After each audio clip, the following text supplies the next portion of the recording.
यही खुशी हमें हाँ जी, हमेशा दिखाई बहुत देनी खुश हूँ चाहिए। सर मैं। ठीक है, अनीता जी भी मेरे साथ हैं। अनीता जी प्रोग्रेसिव किसान है, आप प्राकृतिक खेती करती हैं, मड हाउस बनाती हैं, लगातार समाज के हित में भी काम करती हैं। लेकिन अनीता, आज वो पहला कदम मुझे और मेरे व्यूवर्स को बताइए जब मन में ठाना था कि भाई इस क्षेत्र में कुछ करना है, क्योंकि कई बार जिंदगी में पहला कदम उठाना बहुत मुश्किल टास्क होता है। उस पहले कदम से आज तक के इस सफर को अनीता डागर कैसे देखती हैं? सबसे पहले तो घनश्याम जी आपका धन्यवाद इतने अच्छे दिन पे आज हमें यहाँ बुलाने के लिए, जहाँ पूरा देश जो है महिला किसान दिवस सेलिब्रेट कर रहा है। उसके साथ ही आज अंतर्राष्ट्रीय ग्रामीण महिला दिवस भी होता है जिसे हम लोग मना रहे हैं। तो ये दुगनी खुशी की बात हमारे लिए है। अगर बात की जाए कि कैसे हमने खेती शुरू करी, खेती देखिए ये हमारे बड़े बुजुर्गों का वरदान हमें मिला हुआ है जी। और कोई नई चीज नहीं है जो हमने अभी अपना करियर छोड़ के या इसमें हम एंटर कर गए और अभी शुरू कर दिया।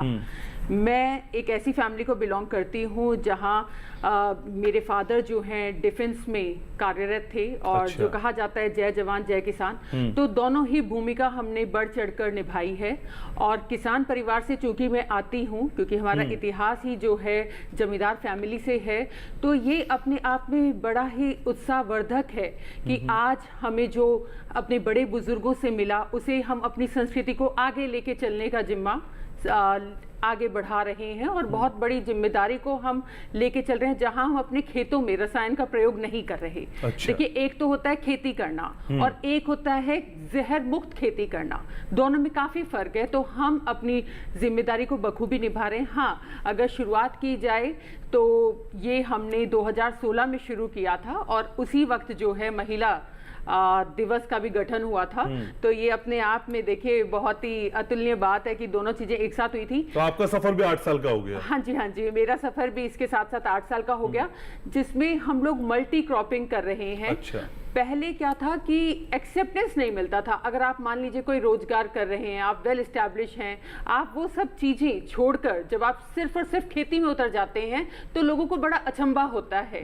जब हमने भी अपने गांव में सिर्फ और सिर्फ खेती को ही अपना पूरा समय देना शुरू किया, हालांकि हम अपना जितना भी समय जहां पे भी हम नौकरी कर रहे थे उसके साथ साथ हम समय निकालकर खेती संभालते थे, पर वो उतना हम उसको विशेष महत्व और वो स्थान नहीं दे पा रहे थे जो अब हम आज के टाइम में दे पा रहे हैं। तो लोगों को बड़ा ही अचंभा हुआ कि जी इतने अच्छे घराने के लोग, इतने पढ़े लिखे, ये खेती में आ रहे हैं। अच्छे घराने का क्या मतलब है? मतलब आप ये देखिए कि अच्छे घराने के लोग खेती नहीं करते? नहीं, मतलब वेल ऑफ घर से, वेल एस्टैब्लिश, अच्छी नौकरी पे बैठे हुए लोग। माइंडसेट तोड़ना पड़ेगा मुझे लगता है। हाँ, वो बहुत जरूरी है। मतलब लोगों को ये लगता है कि जो खेती है वो अनपढ़ लोगों का काम है, पढ़े लिखे लोगों का काम नहीं है। मतलब पहले भी क्या होता था फैमिलीज में कि जो पढ़ाई लिखाई में अच्छा नहीं है जी, इसको खेती दे देते हैं, खेती की जिम्मेवारी दे देते हैं, कम से कम ये खेती कर लेगा, कुछ बोलेगा, खा लेगा।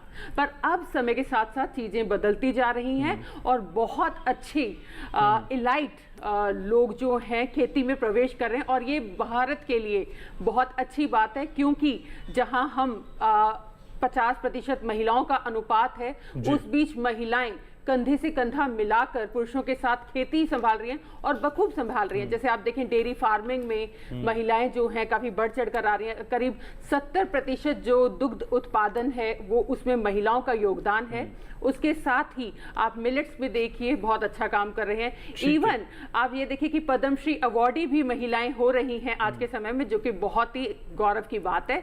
तो ये बहुत ही सम्मानजनक स्थिति है आज के टाइम में महिलाओं के लिए और बहुत अच्छा लग रहा है कि आज जहां हम ये दिवस मना रहे हैं वहां भी आज आपने 3 महिलाओं को यहाँ पे बुलाया हुआ है। तो देखिए तस्वीर कैसे बदल रही है भारत की। मेरे पैनल पे भी महिला है और मेरी पैक्स भी महिला है। ठीक है, तो महिलाओं का तो डीडी किसान में पूरा वर्चस्व है और हम इज्जत करते हैं, आप जानती हैं। ठीक है, मैं आऊंगा आपके पास।